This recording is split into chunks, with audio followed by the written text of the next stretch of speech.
당장 그 걸레 냄새나는 몸뚱이 안 치워? 청소부 주제에 어디서 사장 주차 자리에 차를 대고 난리야.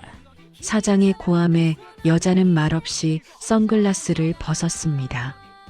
그리고는 7억 원짜리 슈퍼카의 엔진을 굉음과 함께 터뜨렸습니다. 사장님, 이 차 수리비가 사장님 카페 권리금보다 비싼데 감당하시겠어요? 매일 아침 사장의 가래침을 닦던 그녀는 이제 사장의 카페 건물을 통째로 집어삼키려 합니다. 로또 당첨금 200억 그리고 30년간 감춰온 그녀의 잔혹한 과거. 오늘 가장 낮은 곳에서 시작된 가장 화려한 반격이 시작됩니다. 오늘의 사연 시작합니다. 새벽 4시의 공기는 차갑고 날카롭습니다. 잠이 덜 깬 도시는 축축한 안개에 쌓여 고요하기만 하죠. 자전거 바퀴가 돌아가며 내는 끼익 소리가 어둠을 가르고 있었습니다. 하지만 오늘 아침 카페 앞 골목의 정적을 깨뜨린 것은 평소의 자전거 소리가 아니었습니다. 골목 끝에서부터 심장을 울리는 웅장한 엔진음이 서서히 다가왔습니다. 눈이 시리도록 밝은 노란빛을 내뿜는 람보르기니 아벤타도르가 안개를 뚫고 나타났습니다. 차체는 가로등 불빛 아래에서 황금처럼 빛났습니다. 카페 정문 바로 앞에 멈춰 선 차의 문이 위로 천천히 솟아올랐습니다. 그 문 사이로 가장 먼저 모습을 드러낸 것은 짙은 선글라스를 낀 정순의 얼굴이었습니다. 정순은 명품 상표가 크게 박힌 트레이닝복 상의를 추스르며 차에서 내렸습니다. 정순이 손을 뻗어 트렁크를 열었습니다. 그 안에는 수억 원대의 차체와는 도저히 어울리지 않는 낡은 플라스틱 박스가 놓여 있었습니다. 정수는 박스 안에 담긴 대걸레 자루를 움켜쥐고 어깨에 메었습니다. 그때 카페 유리문이 벌컥 열리며 사장 명석이 튀어나왔습니다. 명석은 손에 들고 있던 종이컵을 떨어뜨렸습니다. 종이컵에서 쏟아진 커피가 명석의 구두 위로 튀었지만 명석은 눈조차 깜빡이지 못했습니다. 이게 지금 무슨 일이야? 박정순 씨? 당신 지금 뭘 타고 온 거야? 명석이 떨리는 손가락으로 노란 슈퍼카를 가리키며 소리를 질렀습니다. 정수는 선글라스를 살짝 내려 명석의 얼굴을 바라보았습니다. 사장님, 일찍 나오셨네요. 차가 좀 화려하죠? 출퇴근용으로 하나 장만했습니다. 정수는 무심하게 대답하며 박스에서 락스통을 꺼냈습니다. 명석이 얼굴을 붉히며 정순의 앞을 가로막았습니다. 출퇴근용? 당신 미쳤어? 청소나 하는 주제에 어디서 이런 차를 훔쳐온 거야? 아니면 렌트라도 한 거야? 당장 말해. 명석은 정순의 옷소매를 잡으려다 명품 상표를 보고는 흠칫 놀라 손을 멈췄습니다. 정수는 명석의 시선을 피하지 않고 똑바로 쳐다보며 말했습니다. 사장님, 저 도둑질 같은 거 안 합니다. 제 돈으로 제가 빌린 차니까 신경 끄세요. 저 화장실 청소부터 시작해야 하는데 길 좀 비켜주시죠. 빌려? 하루 렌트비가 얼만데 이걸 빌려? 당신 노망난 거야? 청소비 몇 푼 받는다고 이런 짓을 해. 명석이 정순의 뒤를 쫓아 카페 안으로 들어오며 악을 썼습니다. 정순은 화장실 앞 대걸레통에 물을 받으며 짧게 대답했습니다. 돈 걱정은 사장님이 하실 게 아닐 텐데요. 제가 오늘 할 일은 다 하고 갈 거니까 업무 방해하지 마세요. 카페 안에서 아침을 기다리던 손님들이 하나둘씩 창가로 모여들었습니다. 슈퍼카에서 내린 청소부의 모습은 순식간에 사람들의 눈길을 사로잡았습니다. 사람들은 휴대폰을 꺼내 창밖의 슈퍼카와 대걸레를 든 정순을 찍기 시작했습니다. 저기 좀 봐. 진짜 청소부 아주머니가 저 차를 타고 온 거야? 말도 안 돼. 저 차가 얼마짜리인데 로또라도 맞은 거 아니야? 손님들의 수군거림이 카페 안을 가득 채웠습니다. 정수는 화장실 바닥을 닦으며 가슴 안쪽에 품은 로또 영수증의 촉감을 느꼈습니다. 지난주 딸 유라의 수술비를 구하지 못해 빗속에서 울다 우연히 들어간 편의점이었습니다. 남은 돈 1,000원으로 샀던 종이 한 장이 200억이라는 숫자가 되어 돌아왔죠. 정수는 30년 동안 남의 뒤를 닦으며 살았던 서름을 락스물에 녹여보내듯 바닥을 거칠게 문질렀습니다. 명석은 화장실 문 앞에 서서 계속해서 투덜거렸습니다. 어디서 돈이 났는지 모르겠지만 이런다고 당신 신분이 바뀌는 줄 알아? 청소부는 청소부야. 오늘 화장실 구석구석 먼지 하나라도 남으면 일당 없을 줄 알아. 명석은 소리를 지르면서도 정순의 눈치를 살폈습니다. 정순은 허리를 펴고 명석을 뚫어지게 쳐다보았습니다. 사장님, 제가 그동안 사장님 가래침까지 닦으며 일했습니다. 오늘이 사장님 지시받는 마지막 날이 될 거니까 입 좀 다물고 계시는 게 좋을 거예요. 뭐, 마지막 날? 당신 지금 퇴사하겠다는 거야? 감히 나한테 대들어? 명석이 주먹을 불끈 쥐며 정순에게 다가갔습니다. 정순은 비키라는 듯 대걸레를 명석의 구두 위로 툭 밀어 넣었습니다. 어머, 사장님 구두가 비싼 건데 제 걸레가 닿았네요. 죄송해서 어쩌나. 근데 사장님, 제 걱정 말고 사장님 가게 매출이나 걱정하세요. 이 여자가 진짜 너 오늘 일당은커녕 손해배상 청구할 줄 알아. 우리 가게 주차장에 저런 괴물 같은 차 세워놓고 영업 방해한 죄로 신고할 거야. 명석은 씩씩거리며 카운터로 돌아가 수화기를 들었습니다. 정수는 그 모습을 보며 코웃음을 쳤습니다. 정수는 미리 준비한 명품 향수를 꺼내 화장실 사방에 뿌렸습니다. 코를 찌르는 락스 냄새 대신 은은하고 고급스러운 향기가 화장실을 가득 채웠습니다. 청소를 마친 정수는 당당하게 카페 중앙을 가로질러 나갔습니다. 수많은 손님의 시선이 정순의 발걸음을 따라 움직였습니다. 정순은 카페 입구에 서서 건물을 한번 올려다보았습니다. 명석은 카운터 안에서 부들부들 떨며 정순을 노려보고 있었죠. 정순은 선글라스를 다시 고쳐 쓰고 차 문을 열었습니다. 사장님, 저 퇴근합니다. 내일은 사장님이 직접 걸레질하셔야 할 것 같네요. 정수는 그 말을 남기고 운전석에 앉았습니다. 람보르기니의 시동 소리가 다시 한번 카페 골목을 흔들었습니다. 정수는 가속 페달을 밟아 몰려든 사람들을 뒤로하고 유유히 멀어졌습니다. 룸미러를 통해 비친 명석의 일그러진 얼굴이 점점 작아졌습니다. 정수는 핸들을 잡은 손등에 튀어있는 물기를 닦아냈습니다. 이제 복수는 시작되었고 정순의 손에는 세상을 뒤흔들 무기가 쥐어져 있었습니다. 정순이 카페를 떠난 다음 날 오후 평소라면 조용했을 카페 앞은 정순을 찾는 기자들과 구경꾼들로 북새통을 이루고 있었습니다. 사장 명석은 가게 입구에 붙어있는 정순의 비상 연락처를 확인하며 입술을 바짝바짝 깨물었습니다.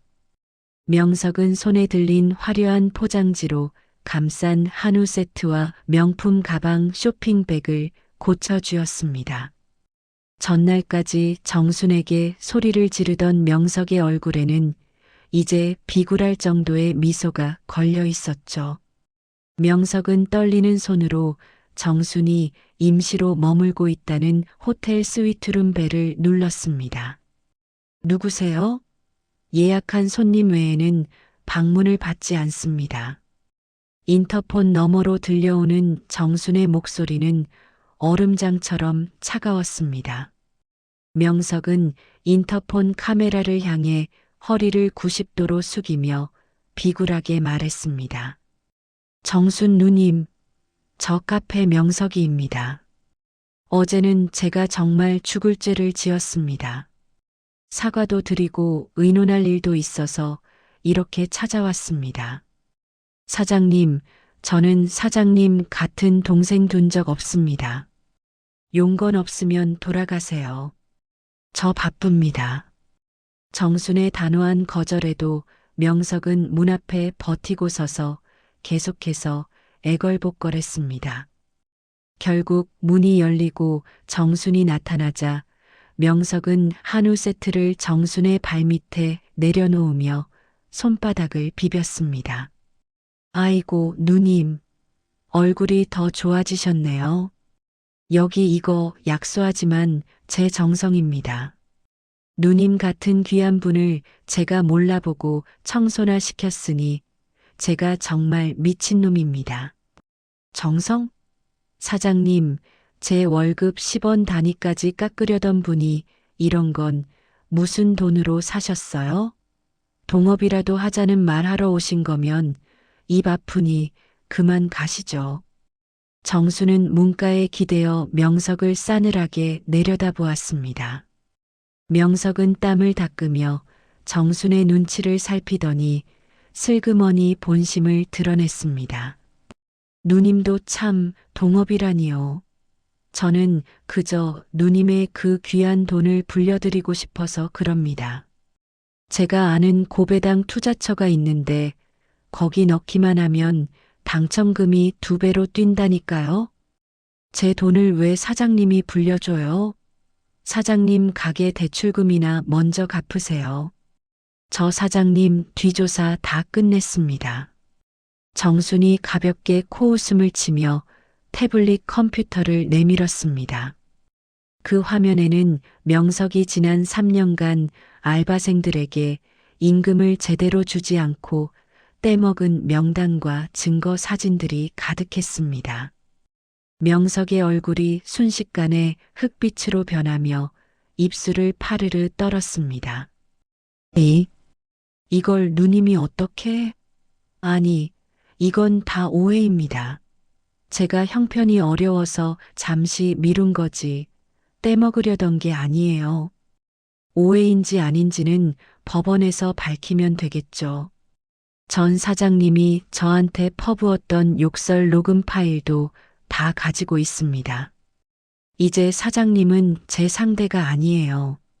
정수는 단호하게 문을 닫으려 했습니다. 명석은 닫히는 문틈으로 발을 들이밀며 비명을 지르듯 외쳤습니다.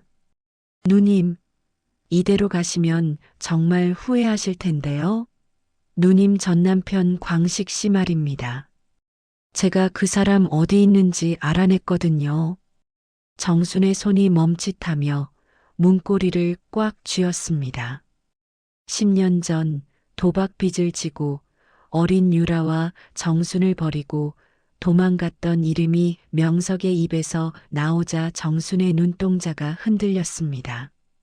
명석은 정순의 반응을 보고 승기를 잡았다는 듯 비열한 웃음을 지었습니다. 그 사람 지금 사채업자들한테 쫓겨서 죽기 일보 직전이더라고요. 제가 구해주긴 했는데 누님 당첨 소식 듣고 눈이 뒤집혔던데요. 제가 잘 타일러 볼까요? 사장님, 지금 저 협박하시는 거예요? 감히 그 인간을 이용해?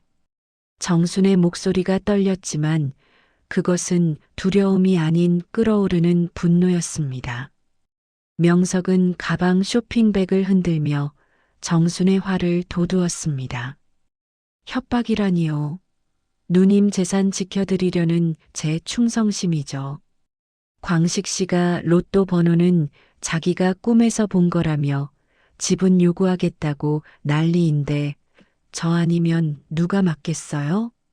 한편 그 시각 도심 변두리의 허름한 지하 단칸방에서는 광식이 소주병을 비우며 텔레비전 화면을 노려보고 있었습니다.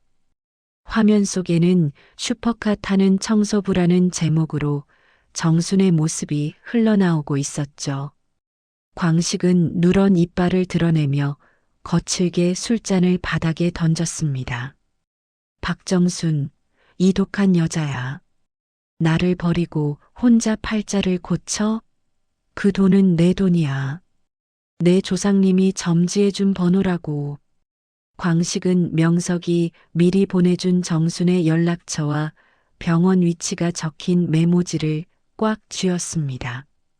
명석과 광식은 이미 전날 밤 비밀리에 만나 정순의 재산을 반씩 나누기로 약정서를 쓴 상태였습니다.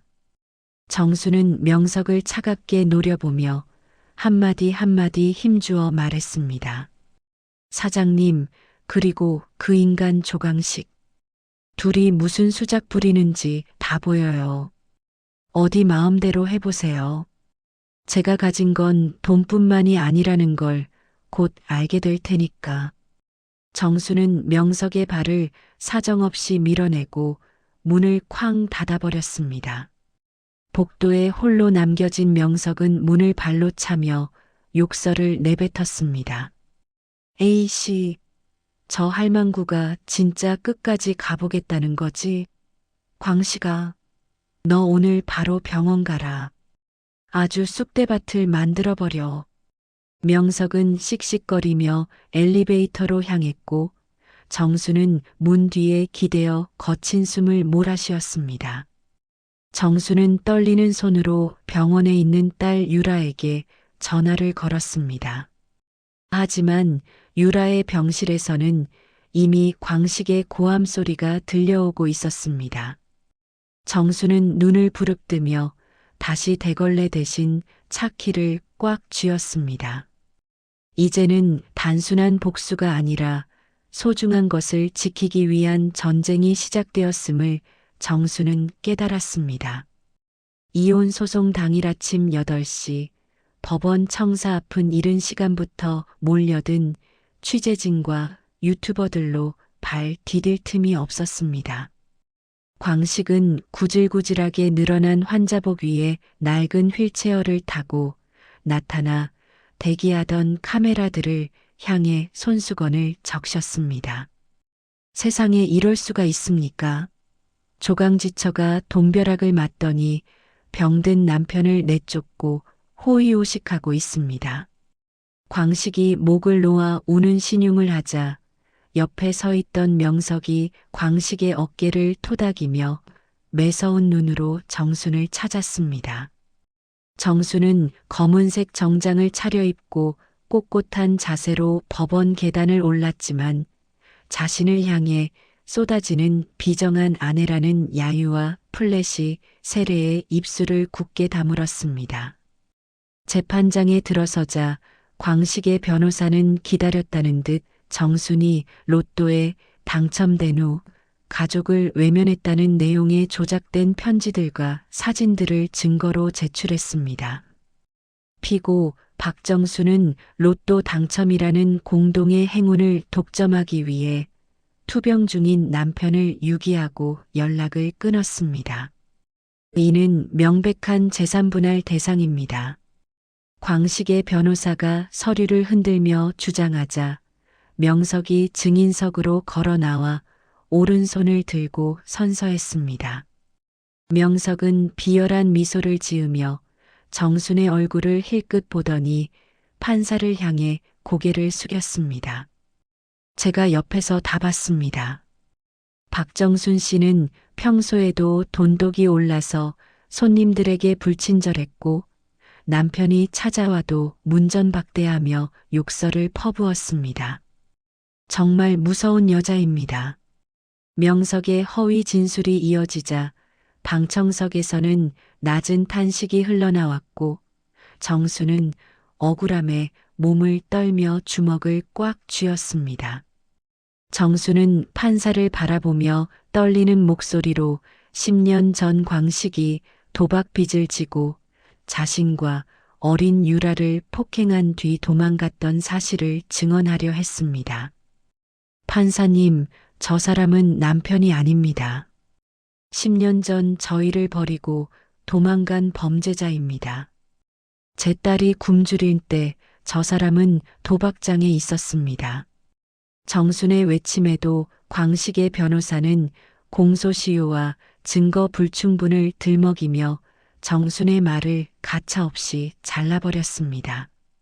재판이 잠시 휴정되자 광식은 휠체어에서 벌떡 일어나 정순에게 다가와 비릿한 숨결을 내뱉으며 속삭였습니다.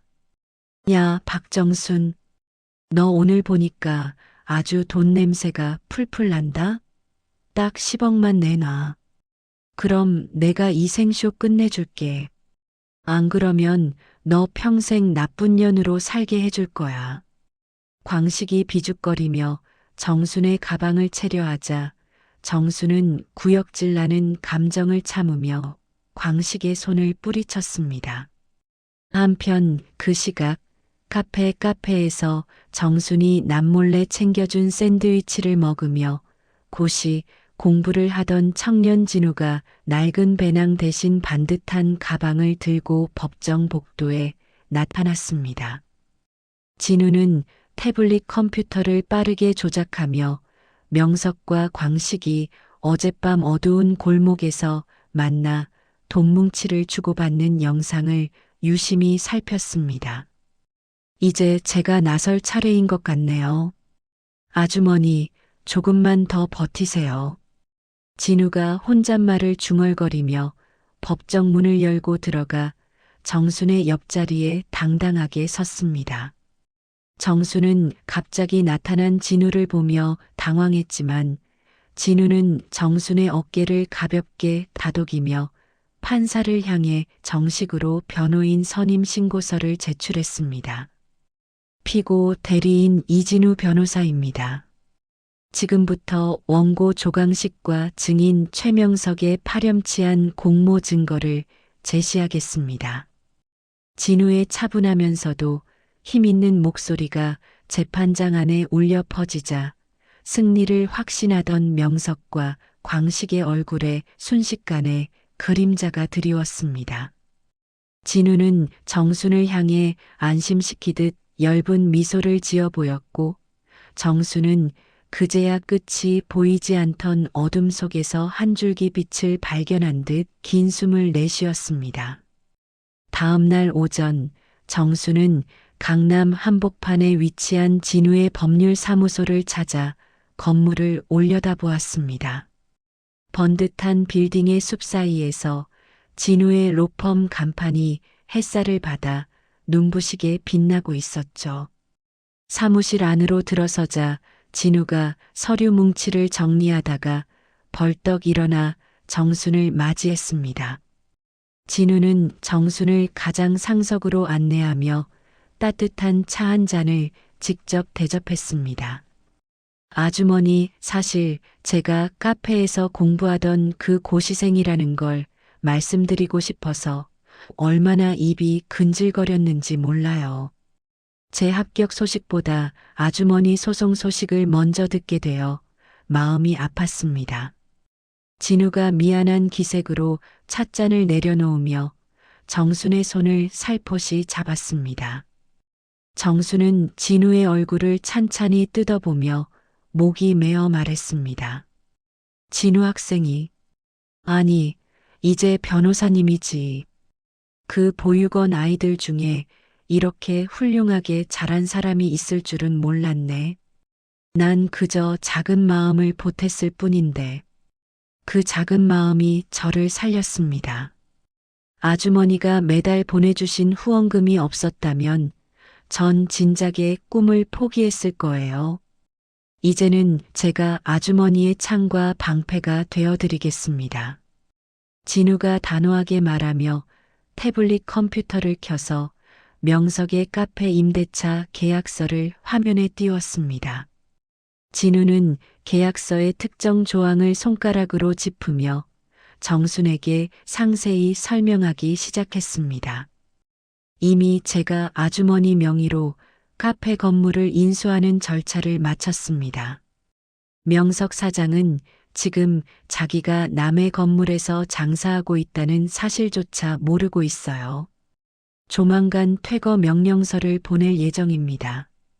정수는 진우의 치밀한 준비에 놀라며 가슴속이 뻥 뚫리는 기분을 느꼈습니다.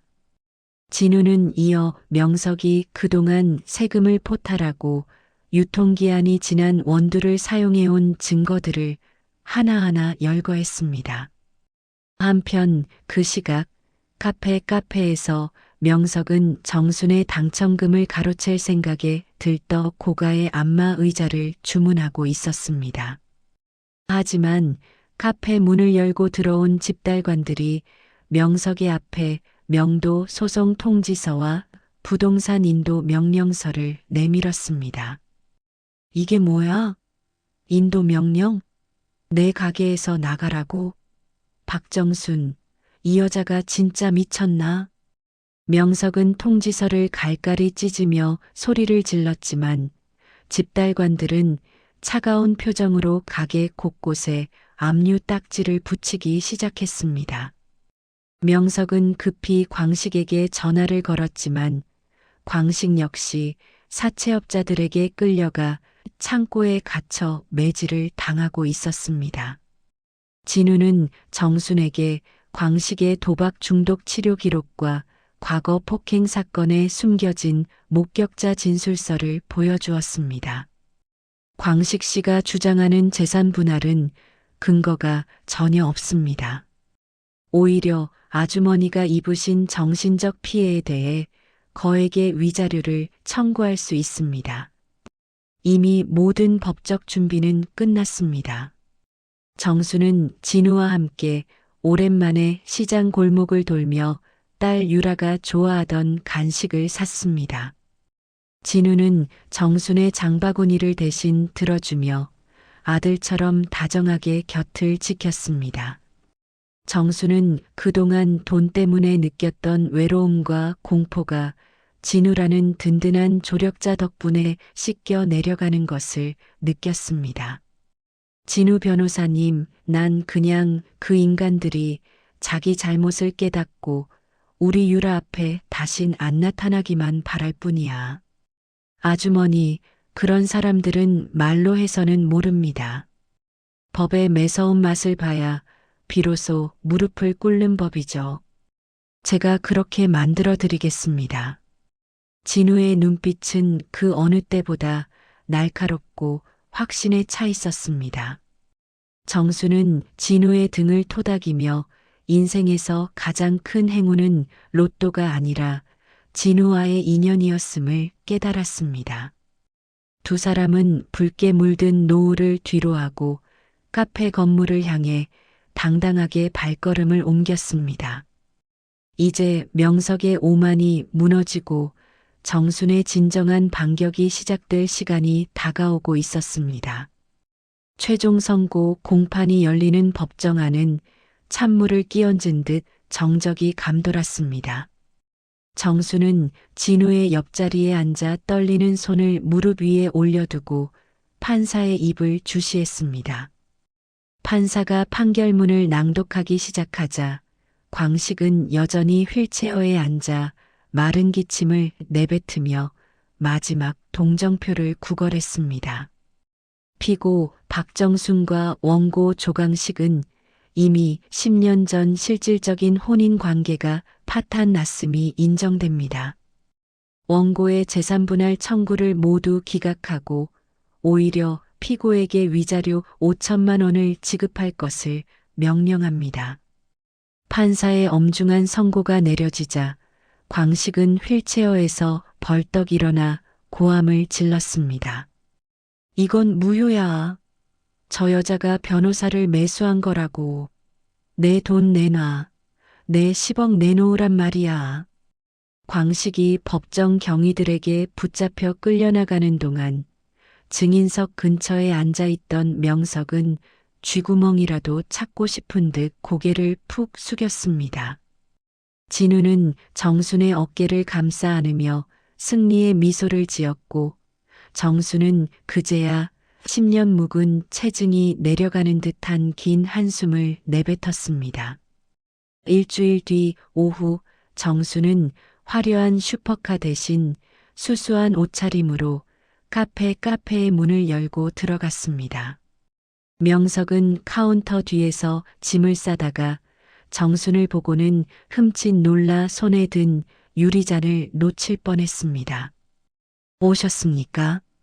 아니, 오셨어요, 건물주님? 제가 지금 짐을 거의 다 쌌습니다. 명석의 목소리는 예전의 고압적인 태도는 온데간데 없이 비굴함으로 가득 차 있었습니다.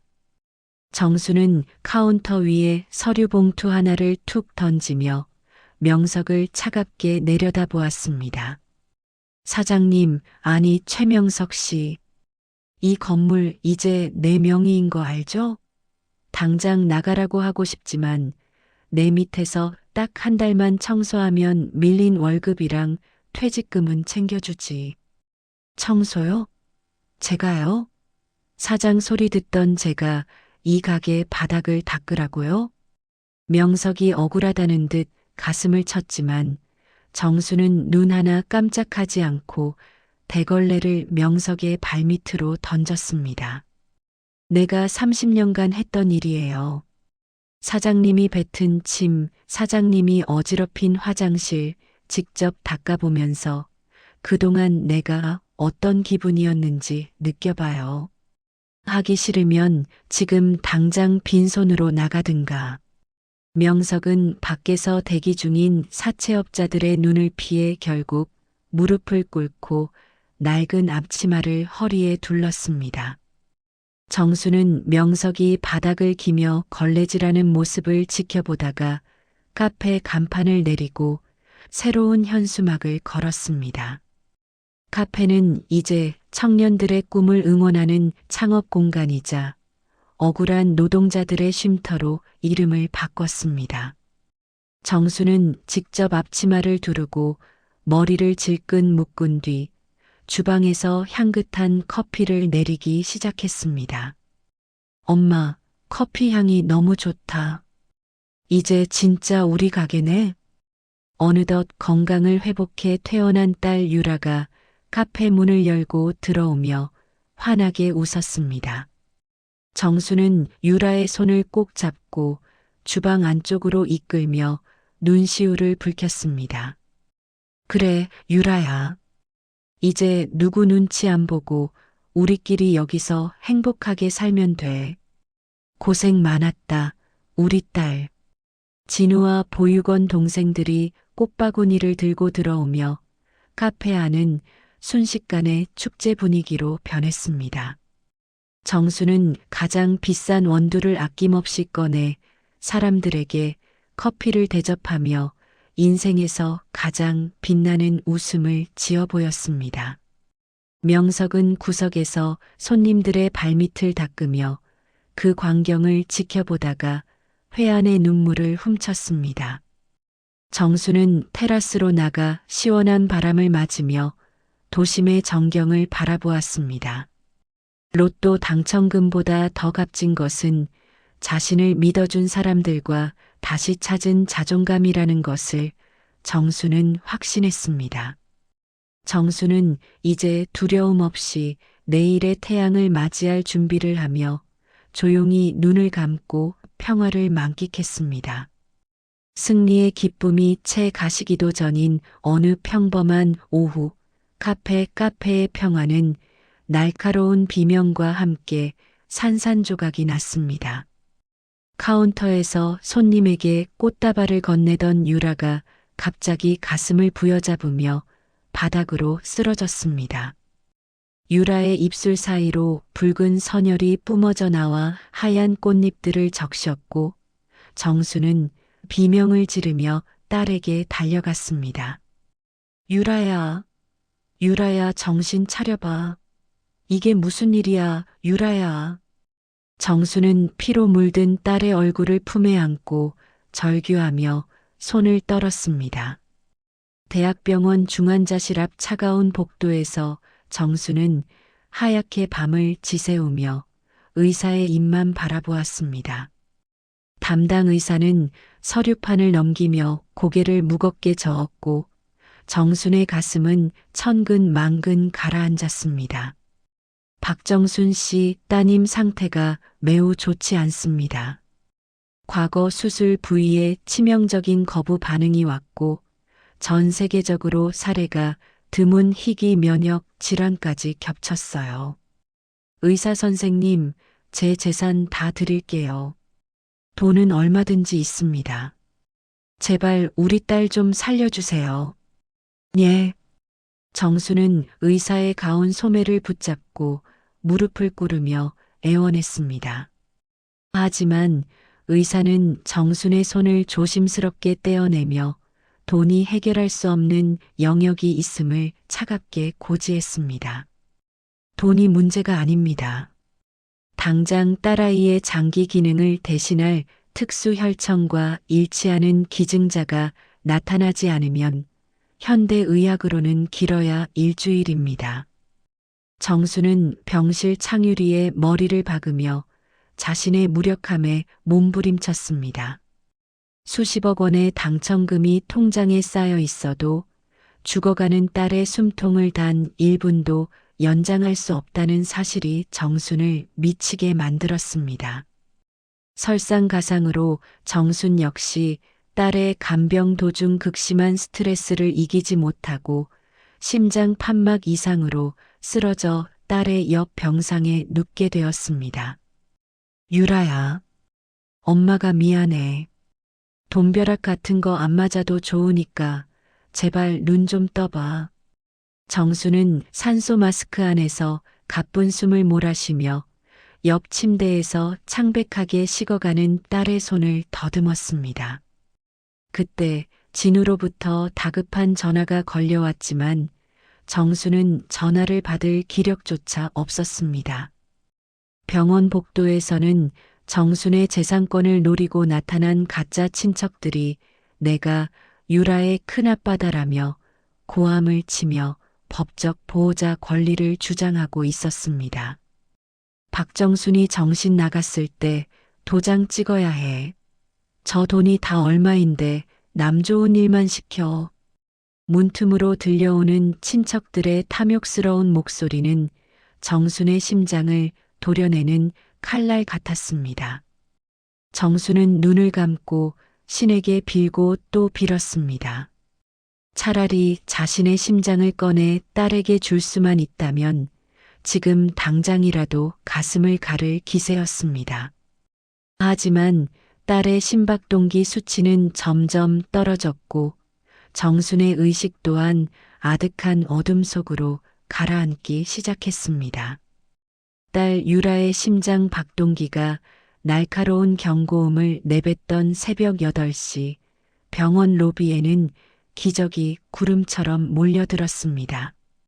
정순이 운영하던 카페에서 무료로 법률 상담을 받았던 노동자들과 보육원 동생들이 헌혈 증서를 손에 쥐고 병원 입구를 가득 메웠습니다.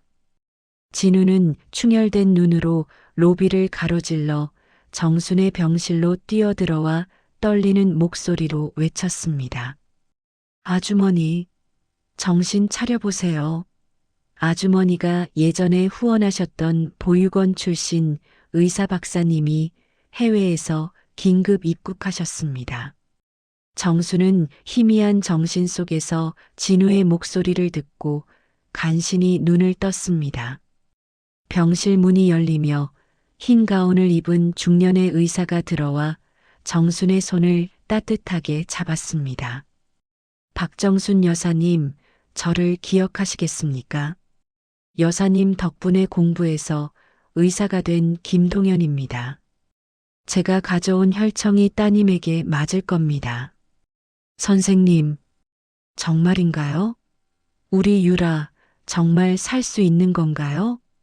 정수는 갈라진 목소리로 물으며 의사의 손을 간절하게 움켜쥐었습니다. 동시에 병실 밖에서는 정순의 과거 선행을 전해 들은 수백 명의 시민이 딸 유라에게 필요한 희귀 혈액을 기증하기 위해 줄을 섰습니다.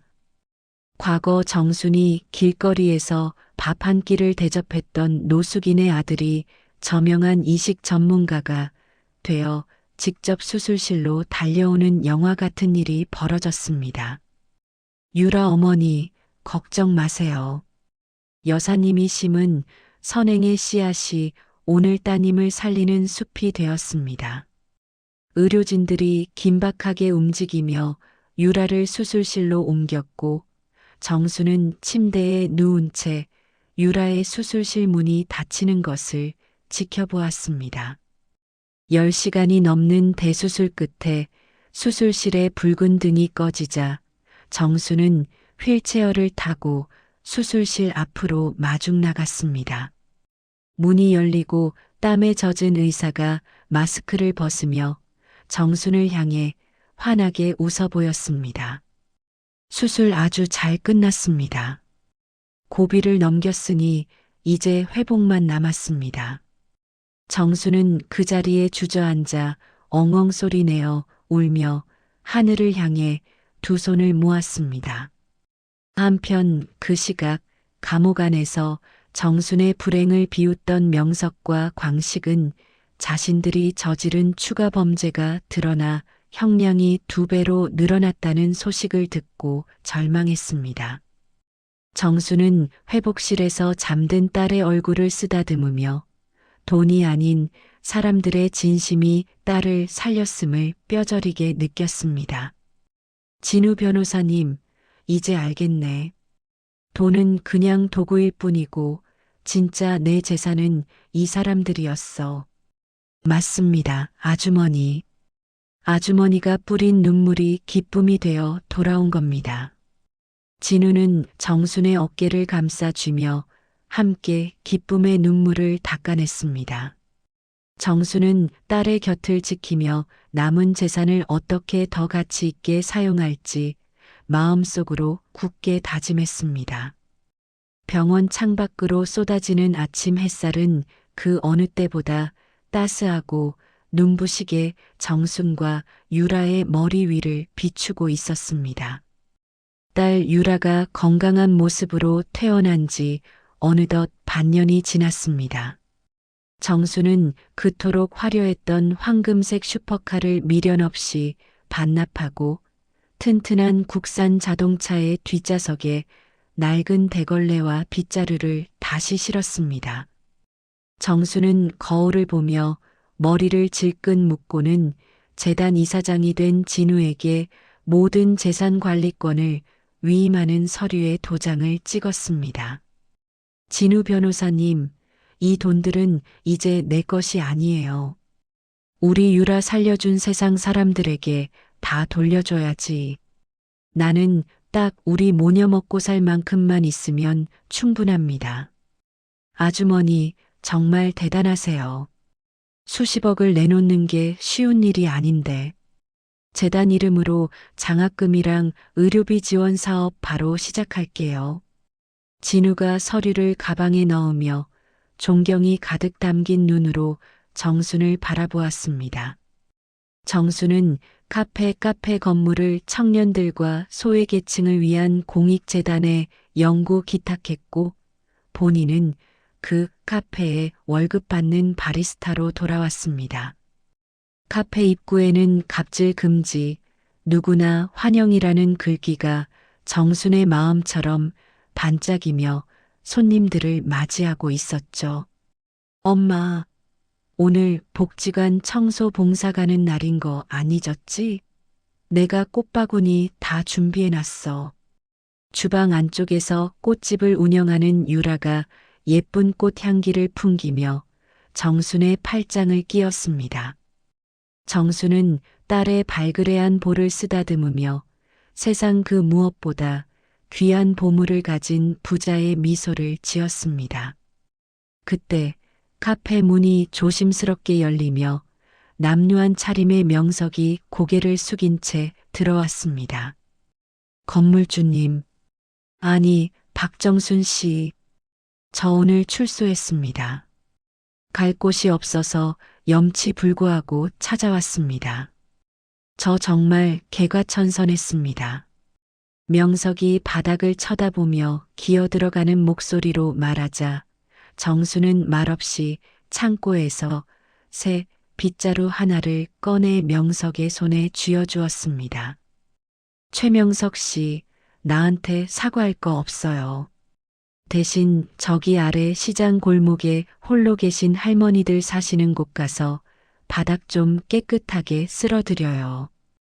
땀 흘려서 돈 버는 게 뭔지 이제라도 배우면 그걸로 됐습니다. 명석은 빗자루를 꼭 쥐고 눈물을 뚝뚝 흘리며 몇 번이고 허리를 숙여 인사한 뒤 밖으로 나갔습니다.